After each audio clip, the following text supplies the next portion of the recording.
that is the position that I found myself in, and I was very upset by it. So, but it happens within our environment at times, so you have to deal with it.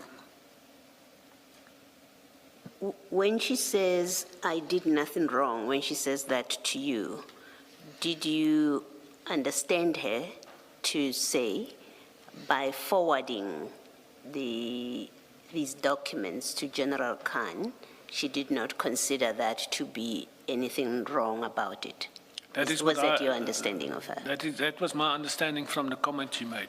Yes. So there was no explanation as to why. Because on the face of it, there cannot be, and that's my interpretation, there cannot be a good explanation as to why you did it, except if you didn't know and you were duped. And then I expect the other reaction, which I described earlier. Where can I sign the affidavit? Because I was put in a position where I was not supposed to be put in. And you get that normally with a lot of these cases that you investigate, had I known that scenario. So if she had known, then she would not offer assistance in terms of an affidavit. If she did not know, I would have gotten assistance. So that is how I see the situation. Thank you, Colonel. Thank you, Commissioner. Colonel, back to your statement, paragraph 17 on page 7. I have led many investigations into corruption by police officials within SAPS, and with a specific reference to crime intelligence. I'm well aware of how important it is not to prematurely release the name of a witness. It puts the investigation into jeopardy, and more importantly, it has the potential to put the life of the witness in danger. This is amplified in this specific situation because General Khan and the Colonel were both working at crime intelligence in the same office at the time.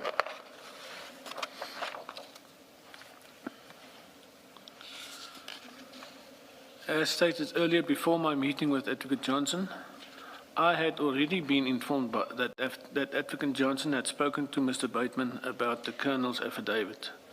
My interaction with Mr. Leeks on 5 and 6 September is set out below, and I have provided the Commission with the screenshots of the exchange as well.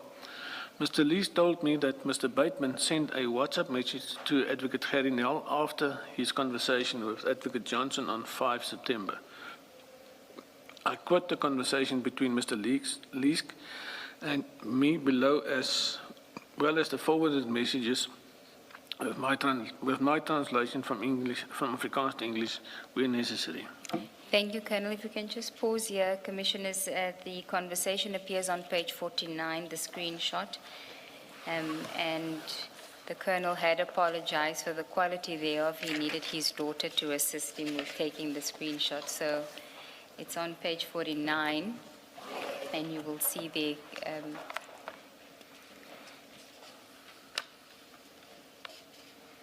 that is between you and Mr. Leesk on the... Yes, that is correct, Commissioner. That is between myself and Mr. Leesk. You may proceed, Colonel. You don't have to read the date and time in. We are looking at the screenshot, so you can just read the translation, perhaps, from Mr. Leesk. The translation from the affidavit? Yes.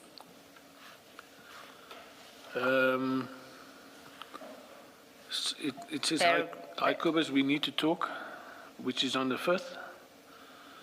And on the 6th, there's a missed call from Mr. Leesk. And also on... I think you're now at paragraph 20, so there's the missed call, and then you explain what happened after there, because there's a gap between the missed call and the next message. So you can just go to your statement, paragraph 20. Paragraph 20, although I do not have a clear recollection at this stage, clear recollection. At this stage, Mr. Leesk and I must have had a telephonic conversation about the matter. I recall I was in Cape Town between 2 and 6 September 2022 and flew back to Gauteng on the 6th of September 2022. It would have been in the afternoon.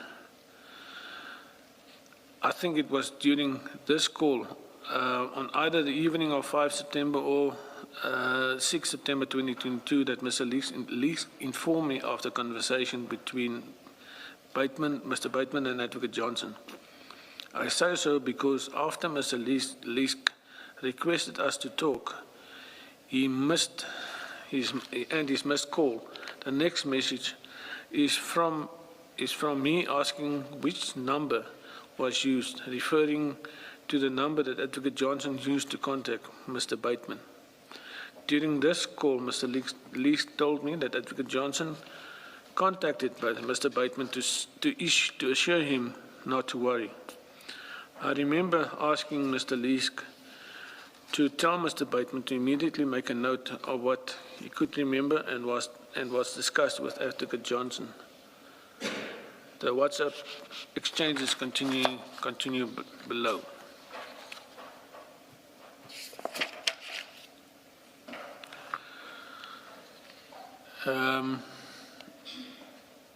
At 14:25, I asked which number was used.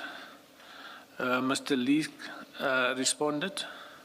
I'll read the English version. Bibi says he got a call on WhatsApp, and she said he must go to Signal.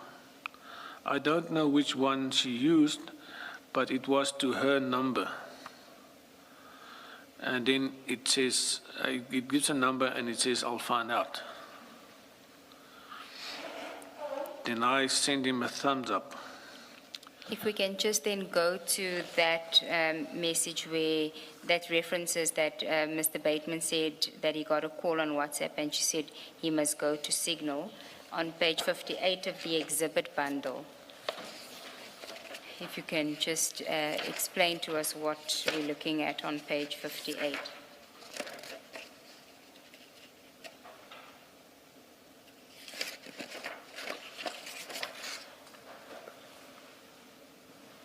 This is a screenshot or a photo that I took of, I think it's Mr. Bateman's phone, with the request by Advocate Johnson to go to Signal. The request from Advocate Johnson to Mr. Bateman on the 5th of September. That is correct. That's correct, Commissioners. I can also inform the Commission that on various occasions, Advocate Johnson was not only stating to me but to the office as well, you need to use Signal because WhatsApp is not as secure as you think, and she prefers to use Signal because it's much more secure. So I presume that's the reason why he was asked to go to Signal.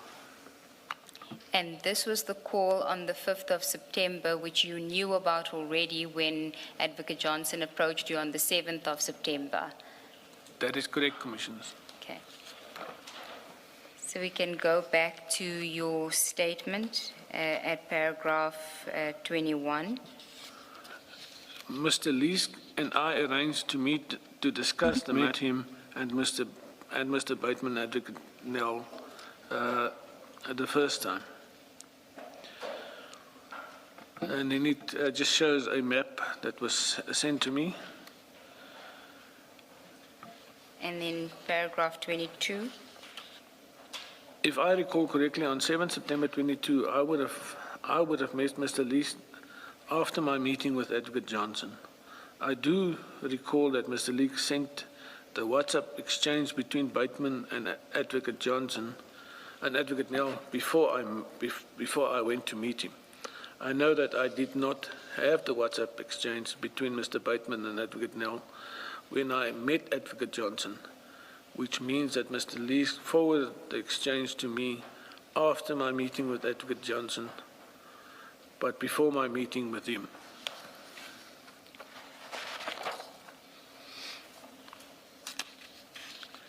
Paragraph 23, page 10.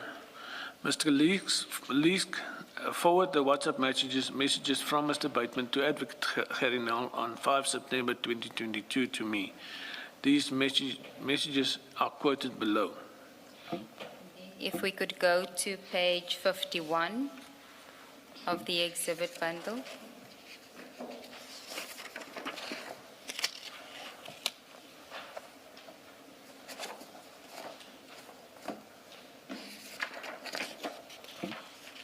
So this is what Mr. Lees forwards to you, which is a conversation, which is messages that Mr. Bateman sends to Advocate Nell after he gets the call from Advocate Johnson on the 5th of September. That is correct, Commissioners, after his discussion with her. Okay, if you can then just read from the forwarded, sorry. 51. Must I read from the actual Yes, I think it's document? easier, yeah. Okay. Just, I'll just remind you that there is redaction, so I'll tell you when to stop. Okay, it starts as follows. Sorry to hassle you, Mr. Nell. Andrea just called me. Called to say she was called into a meeting with the NDPP. Libya had approached the NDPP last week with information. Then you don't have to read the next part. You can start again by, she has provided statement. She has provided statement about an email that I apparently sent in 2018, something about requesting information. Unclear. Andrea not worried. She says there's nothing that she did, that she said to me or communicated that she could not repeat. Elsewhere on the next page, 53. In the middle of the page, it continues that she could not repeat elsewhere. Referred to issues between Khan and Petle, said I often approach her about media issues and questions. Told the NDPP she is not interested in seeing the statement. Next page, saying that if there is to be an investigation, they must investigate. Just wanted to give you, wanted to give me the heads up in case the Hawks came asking. Next page. Came asking questions.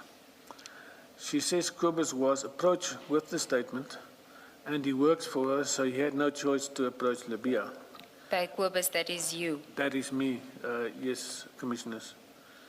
Reiterated that as he is not concerned,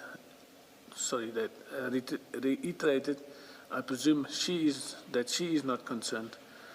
She has work to do and will get on with what she has to do. Says,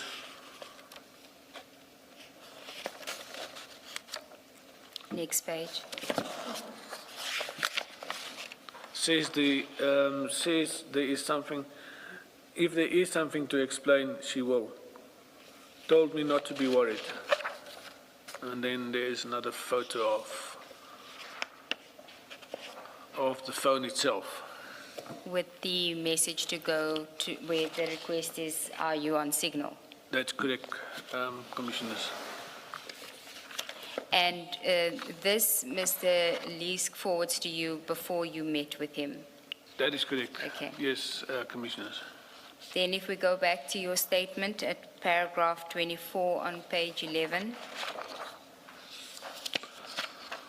While I was in the meeting with Mr. Lees, I took a screenshot of his phone containing the messages from Advocate Johnson to Mr. Bateman on 5 September 2022, where she asked him if he was on signal. Paragraph 25. Conclusion. I do not know as a fact that General Libya gave the Colonel's affidavit to Advocate Bateman. However, Advocate Johnson... Batoy. Advocate Batoy. However, Advocate Johnson told me that Advocate Batoy showed her the Colonel's affidavit when I met, in brackets, when I met with her on the 7th of September 2022. In Mr. Bateman's WhatsApp messages to Advocate Nell on 5 September 2022, he said that Advocate Johnson told him that Advocate Batoy approached her about the Colonel's affidavit. He says that Advocate Johnson told him she was not interested in seeing the statement. Mr. Bateman also mentioned in his WhatsApp messages to Advocate Nell and Advocate Johnson that's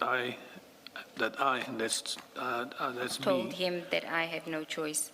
no choice but to approach. General Labia. This confirms to me that General Labia met Advocate Petoy and gave her the Colonel's affidavit. And thereafter, Advocate Petoy either showed or gave the Colonel's statement to Advocate Johnson. There is a part in one of the messages, and I don't recall reading it, in which Bateman, as part of his WhatsApp messages, says there's an issue between Khan and Petley. Now, that information could have only come from the affidavit itself, from the Yes, it is there. You did read it. Oh, I did, sorry.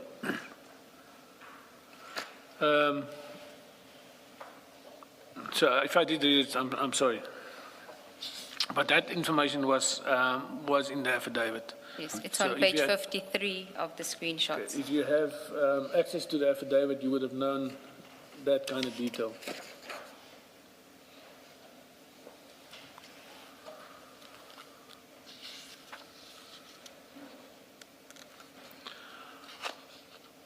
You may continue. Paragraph 26. On 31 January 2025, I retired from the South African Police Service. At that stage, we were unable to secure the appointment of a prosecutor to consider both Brigadier Petley's criminal complaint against General Khan and the allegations against Advocate Johnson of what I considered to be defeating the ends of justice. When I retired, the docket was assigned to Captain McLean, who had worked with me on the case from the start and to whom I report regularly on my interactions with role players where he had not accompanied me.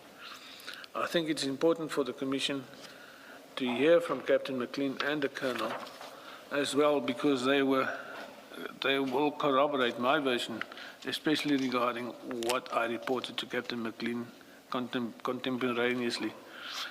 It may be important corroboration if those implicated them to rewrite history. And then paragraph 28, I hope that my testimony will assist the Commission in its important work. Thank you, Commissioners. That's the evidence of the Colonel.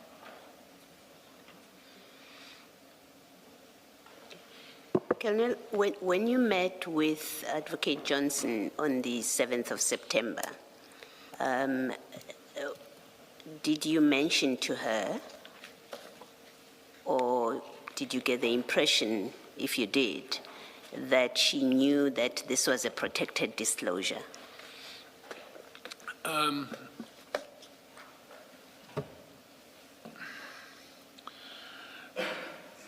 Commissioner, I can't answer the question because she did not allude to anything like that. But what I do know, if she had access to the affidavit, which I believe she did, she would have seen it. It would have been in. It was a protected disclosure based on the facts in the affidavit itself. Based on the facts, you mean the nature of the The allegation? nature of the allegation, where she worked, the fact that she could be intimidated, the fact that the guy was a superior officer. So those are the things, if you look at the act itself, those are the kind of things that you look out for when it is a protected disclosure. Thank you. Colonel, I prefer the Afrikaans because I'm a Rauki. And I do not prefer the rank because, quite my frankly, I'm not a huge fan of the ranks within the police. The English and the Australians prefer Colonel. Yes. In paragraph 12 of your statement, you seem to be suggesting that what Advocate Johnson did amounts to interference with investigation and defeating the ends of justice. What is it about her conduct constitutes, according to you, interference with investigation and defeating the ends of justice? Well, there's Commissioners, there's more than two issues, but the ones that comes to mind is the fact that she would warn a suspect before the time of, and provide the statement before that person is entitled to the statement, the suspect is entitled. And as a prosecutor, she must know that. The second thing is calling the witnesses and calling me in and calling Bateman. That to me is another huge red flag, because she is, as far as I'm concerned, an implicated person. She did not deny that she was duped by Khan. She did not say that had I known this was the issue. So that never happened. So as far as I'm concerned, when I was in there and that happened, that is why I'm saying this, that it was done deliberately. There's more than two things. It's also the effect of a call from someone of her stature to a witness, saying to him, "I'm giving you a heads up, the Hawks is going to come and talk to you." That to me is also not on. And then the second thing is to imply you don't have anything to worry about. You know, it's sort of trying to comfort the guy. But why make the call in the first place? Because you're telling him, actually, you know, you've got something to worry about. So make sure that you say the right thing. That is my inference from the situation itself. Because we don't do things like this when we investigate matters. As an investigating officer, I don't do things like this. So I expect more from a prosecutor when it comes to this kind of action. And then the documents that she would have obtained from Mr. Bateman, I understand that Mr. Bateman at the time was a journalist. That is correct. So is it not fair then to say the documents or the docket or its contents were already in the public domain because the journalist already was in possession of them? Even the journalist himself could have given them to General Khan. I understand the question, but but the docket or the information in the docket is not supposed to be in the public domain. It got there in an unsanctioned format, because if you look at it, Mr. Bateman was not entitled to that documents. So it is not part of the public domain. The public domain comes when you go to court and the documents are handed up. Then it is public domain. But at that point in time, it's not in the public domain. The fact that you have a source who gave you the documents does not make it in the public domain, not as far as I'm concerned when it comes to a reporter. You can't circumvent the process just because the source gave you the information. So in short, you say even Mr. Bateman was not properly in possession of the docket, and Ms. Johnson should have known that when she received it from him, and she should not have shared it with the with the suspect in the assault complaint. That is correct, Commissioners. And I think what takes it further for me is the fact that she requested that private emails being used, because it was done on her Gmail account.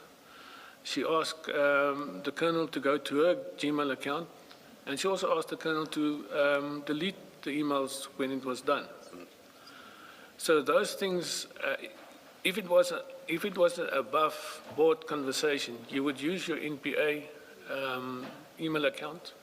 You would request the documents, because you are actually entitled to request documents in her position. But if you want to put a layer between yourself and the request, that is when you go off the grid and you do it that way. She had access to her official email. She did not have to use her Gmail address and did not have to ask the witness to destroy or to delete the emails. So those are the things that is what made it that is what informed me of what she did, and in terms of this specific issue. Thank you. On the face of it, subject to an explanation by Advocate Johnson, there appears to be impropriety. Just making a comment. That is correct, Commissioner. There appears to be, and I think to me, and once again, it is It's my opinion. Once again, if there wasn't any impropriety, she would have told me on the 7th. She would have volunteered information saying that I was duped. It might not look good, but it is an explanation. And we could have actually gone after General Khan, because what she is allegedly guilty of, he's also allegedly guilty of, because he sourced the documents from her. Thank you, thank you.